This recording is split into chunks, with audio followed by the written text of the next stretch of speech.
Hi, greetings anyone and everyone watching this video. This is my introductory YouTube video. As indicated by my channel name, my name is Alan. I'm 22 and yeah, as I mentioned, this is my introductory YouTube video. So I'm going to hit actually a lot of points on this video, and I'm going to hit them fast, so I'm going to go through this quickly. So this is phase one of my YouTube video. So what I mean by that is I might not leave these uploaded, might not leave them posted on this channel. I encourage anyone to screen capture, record, document, and so on these videos for argumentation's sake. So, for example, I say something or someone says something and there's an argument about what was said for those kinds of purposes, proof of whatever was stated, etc., or for your own information and so on. Alright, so there's going to be four parts to this video. So why I'm uploading, why now, my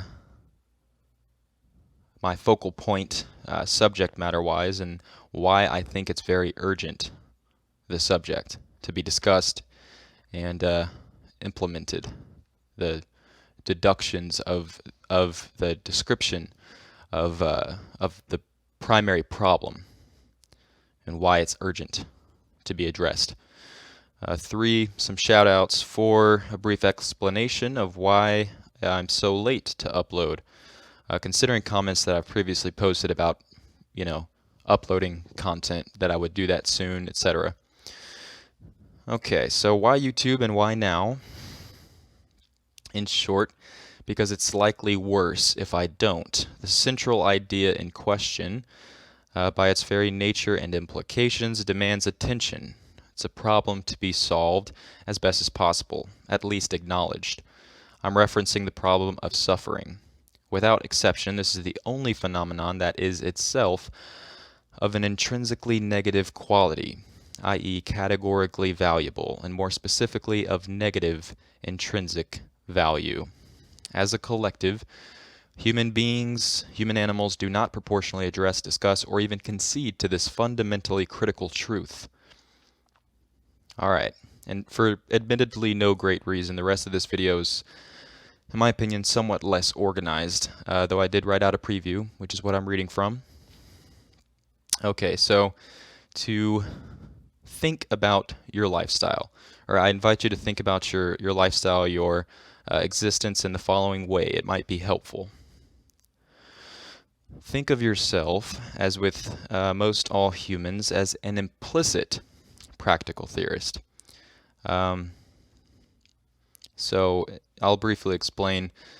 Gary and Mendham often goes into the subject of psychology versus philosophy. Anyhow, I'll continue with what I mean by practical theorist, an implicit practical theorist that I think that everyone can be thought about as being. So being a conscious, sincere, maximally honest, if you at all profess to genuinely care about such, practical theorist means striving for maximally accurate understanding of reality, which then would lead to maximally productive application of said understanding. In my experience, it's seemingly impossible to escape this without at least some level of cognitive dissonance, which is self-explanatory in terms of my being a conscious practical theorist, attempting to be intentional about it. It's just self-explanatory, not a logical argument for why that's better, although philosophically, by definition, if you have a more accurate theory that you are practicing, and it actually does matter, whatever the value is that you understand is real value, and you're implementing calculated efficiency with respect to that. By definition, that's better, philosophically speaking.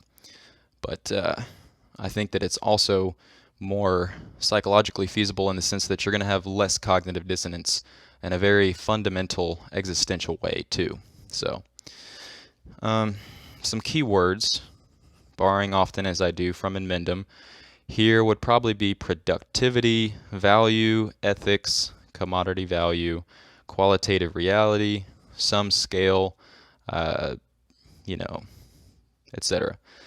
And if rigorous enough in constructing an understanding, if you're rigorous enough, the probability is that despite unknown variables, we can never have all information. Like I mentioned, this is superior in any and all meaningful senses to, uninvolved, indifferent, passive, sloppy, lack of maintaining regarding to fundamental beliefs and so on, theory, practical theory. It's superior to negligence and so on, with respect to being a practical theorist.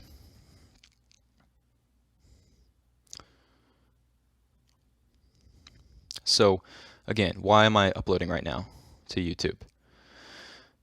Well, at worst, mostly, I'll be disproven. I find that extremely dubious with respect to the fundamental propositions that I'm going to be involved in, as far as suffering being negative. And I'm reformative anyhow, intellectually. So this is simply going to entail being more open in my progressive intellectual modification of my positions and so on. And Mendham has previously expressed, I believe, that this platform of YouTube can be used as a kind of testing ground for ideas, a battlefield, so to speak. And I think, after an ideally democratic sort of merit-based assessment, then it would be substantiated that more practical implementation, earns serious potential in the world. Also, why am I doing YouTube right now? The likelihood of positive improvement, a form of change, cognitively often requires unlearning of bullshit and then relearning. I aim to assist in tackling this in an efficient and effective way as best as I can. There's so many YouTube videos of people expressing, just all kinds of different unsubstantiated beliefs and so on. So, it's the less people that are attempting to tackle that, it's going to be more difficult for us. Content creation equals more accountability versus a nearly anonymous commentator being rightfully taken somewhat less seriously by having less on the line, so to speak. And I have, I believe, promised to begin uploading videos by earlier points in time, like I mentioned, and I refuse to continue dishonoring my words.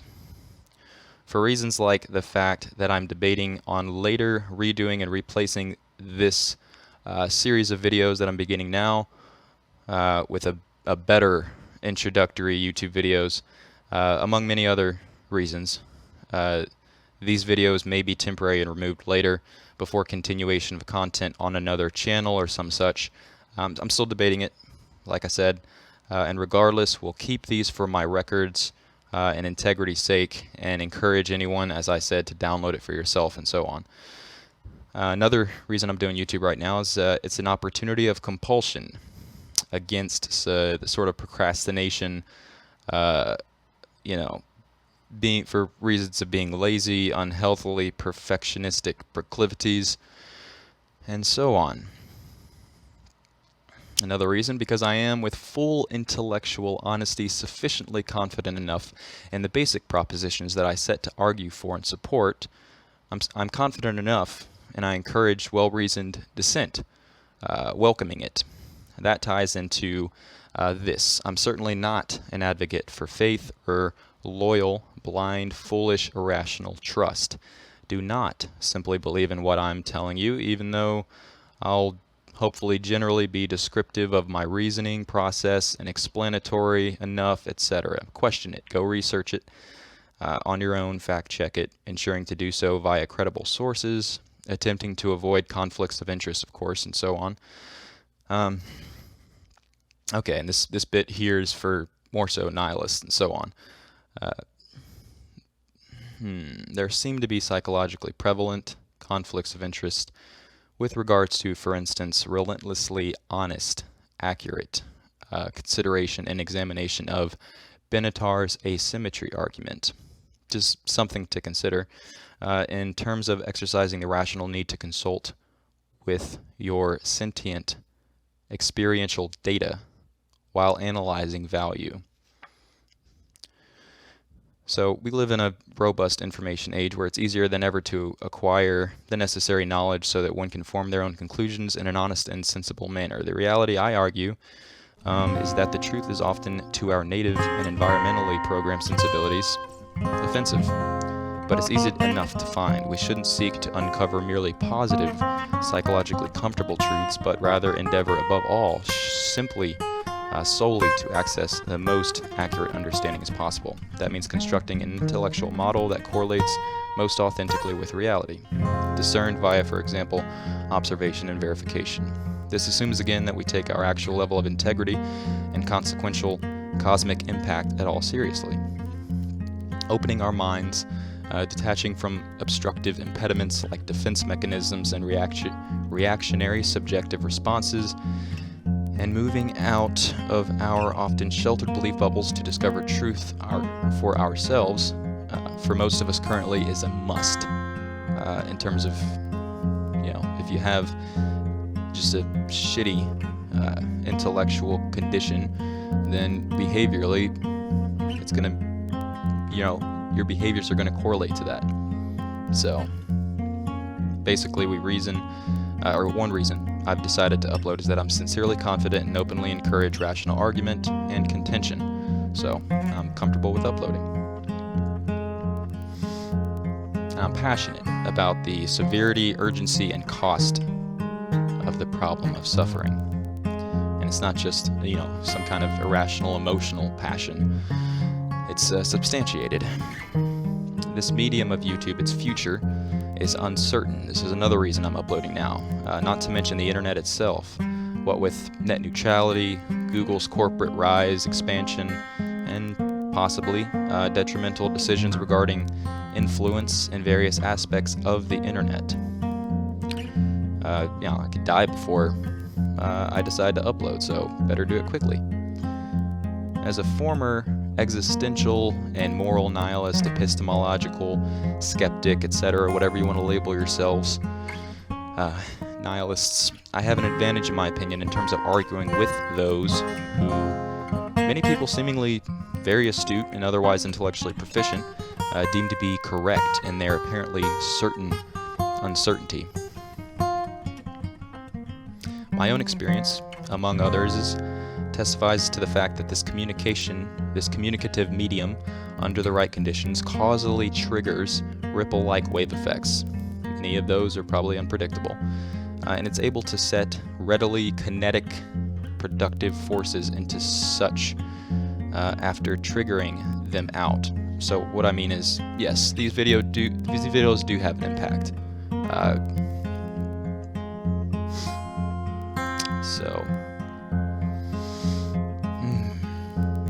They can inhibit otherwise greatly destructive forces. If I wasn't hit cognitively by a lot of these videos on YouTube that I've seen and consumed and digested mentally, I would be a different person, and I would argue I would be a worse person. Which means that the qualitative reality would more likely be worse off. Furthermore, while I may not end up contributing much actual original data or vital and formerly absent insight, etc., I will at least be bringing another hopefully impactful voice, source, personality, etc. into this arena.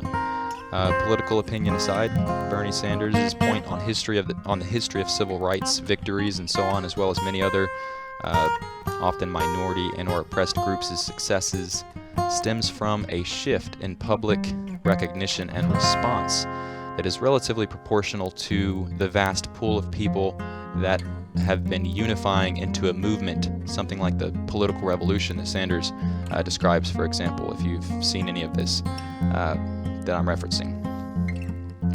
So if there was one and only one person uploading on a given subject of sensitive, taboo, hotly debated nature and so on, without others following suit at all, obviously that one person's concerns would tend to be less seriously addressed en masse. It seems to be a common sense strategy. to have more people, as long as they're proficient enough, uploading content. Of course, there are some probably now self-interested, or probably many self-interested factors involved in my decision to upload as well, which is alright, or at least not wrong, I think, as long as I'm not net harming in any discernible way, more so than if I wasn't uploading. I do desire to improve the YouTube atheist community, the collective image of atheists and atheism on a more wide scale. So that's another reason I'm uploading. There's just misconceptions. There are way too many misconceptions. There abound regarding the rational viability of secular ethics. That needs resolution, and I hope to fight in that battle. Alright, part 2 of this video.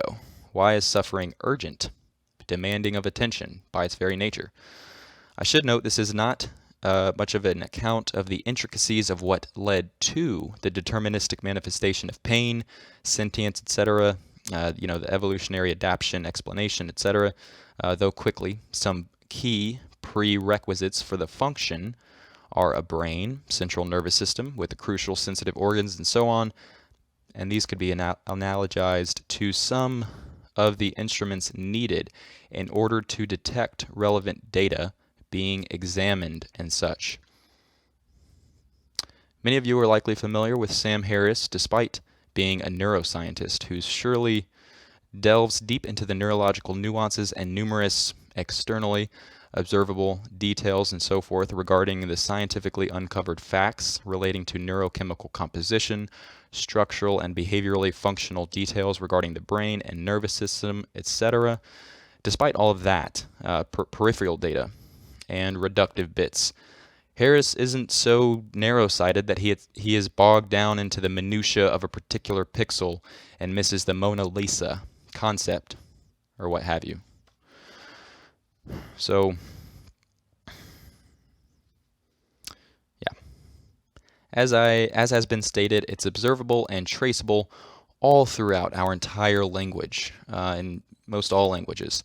Culturally transcendent, behaviorally reflected, self-evidently experienced, sensate data, undetectable conscious interconnection of brains, predictably yields frequent cases of people conveniently rejecting the legitimate negative value of suffering unless it is just about to be inflicted on them personally, to great extent, especially.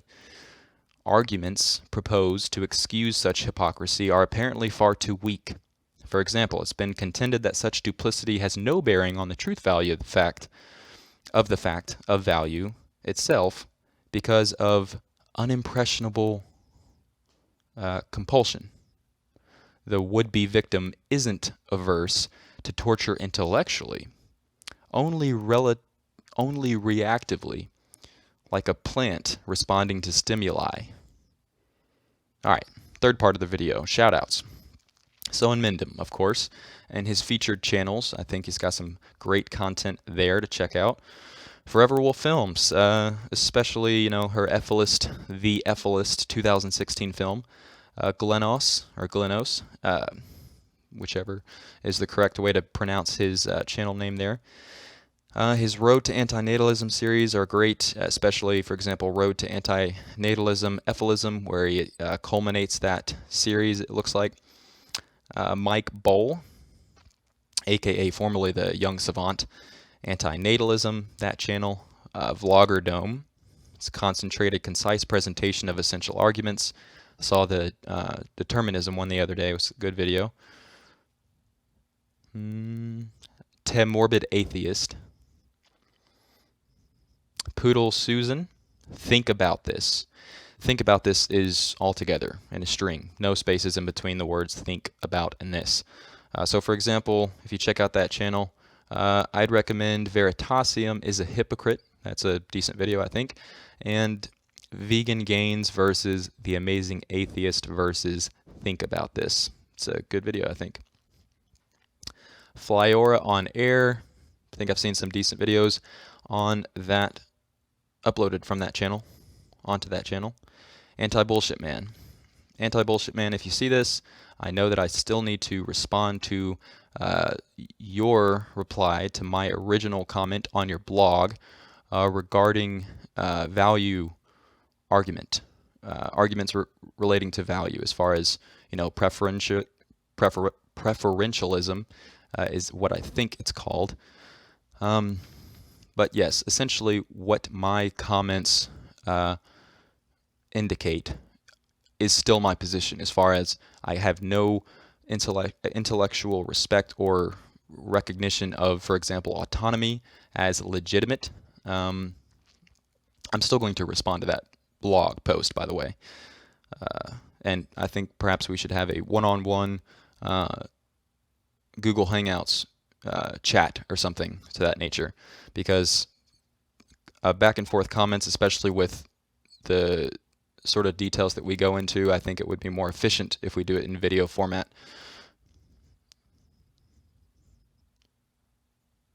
Okay, another shout out would be Irina Pupina. I just murdered that pronunciation of her channel name. And her channel name's got parentheses on the end of it. Rena Web, maybe that's how to say it. Connor Ward, formerly Logic Rolls the Dice.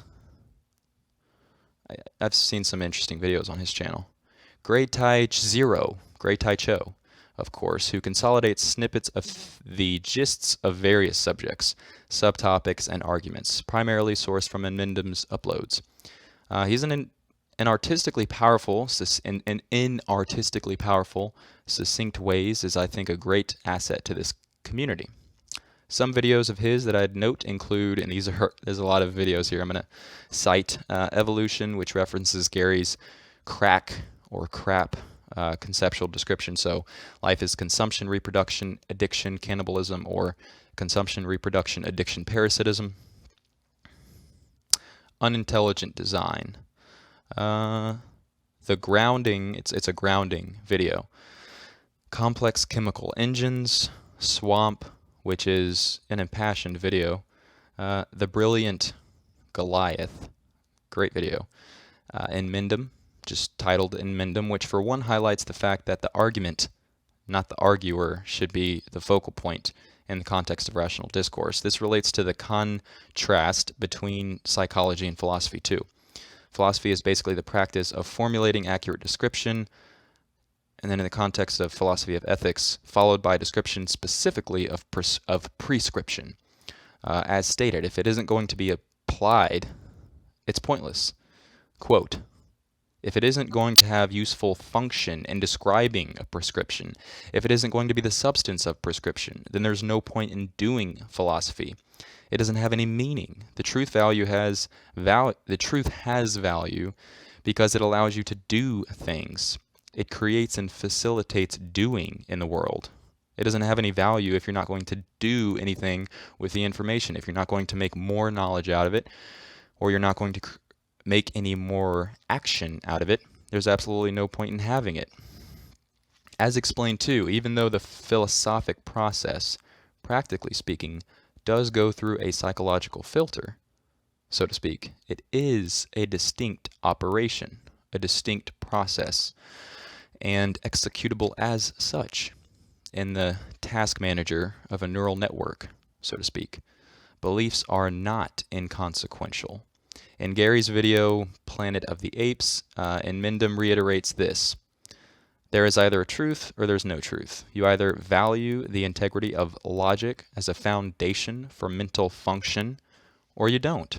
I mean, I think it would be totally appropriate to say, well, look, we're about this idea of advancing cognitive function, and that this belief system is totally corrosive to that function. Despite this being explained, there still seems to be a common fixation on psychology, among nihilistic critics, for instance. An example of this kind of preoccupation is shown briefly in Grey Tai Cho's video, Strictly Philosophy. Professor Anton asks Gary at some point, why do you want the truth? Because the question of why is the truth valued introduces the psychology question, that is, who values the truth? As Gary states in the video, it's just the function of intelligence. Logic and intelligence kind of demands the truth. There's no functionality to logic, even having the attribute of intelligence and combining our model or running our model, if it is not an accurate model. It's by default broken. Your intelligence is of no value if you have the wrong gears. You put the wrong part on your car, it's not going to run. Intelligence always leaves its fingerprint. By your order and your construction, you reveal your influence. You can't really influence anything without leaving the sign of yourself or your intelligence on it. You put a leash on your dog. It always has a logical construct that has nothing to do with the natural order. The natural order is unfair, unjust, chaotic, and everything about intelligence is the opposite of that. Intelligence is the opposite of chaos. It is the opposite of unfair. It is the opposite of unjust. So it always reveals itself in terms of its influence is always going to be to apply order, to apply efficiency. I've had caffeine, so that's why my voice might sound somewhat shaky, because I've had a ton of caffeine. The friction exists in nature. Nature is all friction. Most of the universe is harsh, brutal friction. So unless, a pantheist, it seems nonsensical, unless you're a pantheist, it seems nonsensical on its face even, for this reason alone, to simply refuse to take notice of or intentionally disregard the truth. There is no great peril to a consensus. This is just another point. There is no great peril to a consensus on the urgency of the problem of suffering. Unanimous argument isn't inherently awful. Great Tai Cho's video, Danger, communicates this, and it's true. The definition of danger is the possibility of suffering, harm, or injury. And that was the first definition that Google populated, and the source from that was Oxford Pocket English Dictionary. So anyhow, some other Great Tai Cho video shoutouts. Reward and Punishment Game, Suffering Sucks, and The Allegory of the Sadist King, which the latter, The Allegory of the Sadist King, may exemplify a useful way to traverse belief barriers in people who may be less inclined towards explicit logical arguments and so on, as stories, narratives may aid in more intimate intellectual imagination with the subject, greater internalizing of the philosophical outcome for an individual. Credit to Metamorph for Suffering Sucks and The Allegory of the Sadist King. Some other Great Tai Cho videos. Not Pop Culture, 1 part per 7 billion, Category Valuable, and Truth Value are, some good and Mendham Great Tai Cho video pieces that I thought I'd note. So, clearly I think that artistically rendered in the right ways, thoughts and ideas are powerful, as, at the least, they trigger as triggers to implant seeds that can gradually end up benefiting the listener or the observer. The YouTube hip-hop artist Rational Warrior, and the lyrics are displayed in most of these music videos, songs like Anti-Science, Poison, Controlled, Ballad of the Non-Believer, and Beyond Reason are some, I think, fairly interesting songs that I believe serve to demonstrate what I mean. And I did create and compile a YouTube playlist entitled Conscious Hip Hop, and I put apostrophes on each side of the word conscious because a ton of the content within the lyrics of some of the songs are, I find, extremely disagreeable, but it serves a couple functions. So for one, just again, examples of art in musical form, specifically the genre of hip hop, so if you like hip hop or you're a hip hop head or something, then you might find it somewhat interesting. But examples of that taking place,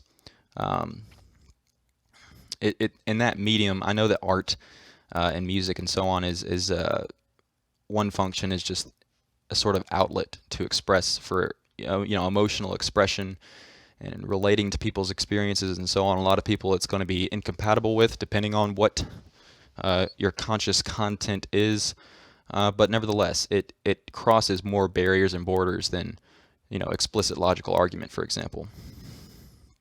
So, anyhow, part 4 of the video, finally. Why am I just now uploading? Well, why haven't I uploaded yet? So, doubt, pragmatic application versus theory. So what I mean is, the fundamental suffering is negative. I'm more well versed in than the practical implications of that and what you do in terms of political proposals and policies and, practically speaking, what we should do then, as far as government reform, etc. All these sorts of things are items that I need to inform myself more about in order to be more productive in applying the information that I've fundamentally have been exposed to. Internet permanency. So, yeah, when I upload this content, it's there's a sort of permanency to it. So, I want to make sure that it's decent quality. But yeah, some of the subjects that I need to, I have a sense of ignorance in terms of, I need to learn, in my opinion, more physics. And if most of you watching this, you'll understand why physics is relevant. History, mathematics, political theory, economics, etc., in order to glean more utility from the theoretical, philosophical bedrock of value, and so on. As Mendham has recently stated in a recent video, arguments should be something where people are prepared for a subject. So there is some selfishness involved as far as why I haven't uploaded yet, because, yeah, like I said, laziness, procrastination, doing other things, wasting time. My channel name, so thought I might have a channel name other than, Alan_08, but again, I might remove some of this content and create a whole nother channel. Editing, there's obviously no editing to this video, so, well, there's no real editing to this video, so, yeah, fear of, whatever, people's opinions and whatever else, but that wasn't a huge factor. Poor time management, as it is. I've often failed to reply to certain comments, and I don't want to do the same in terms of video responses, etc. It's kind of silly OCD, but yeah, ultimately it doesn't matter. I'm here now. So now, kind of in conclusion here, this was just an introductory video. I suppose it wasn't very coherently ordered. I need to work on brevity and clarity, but I'm glad to put it out.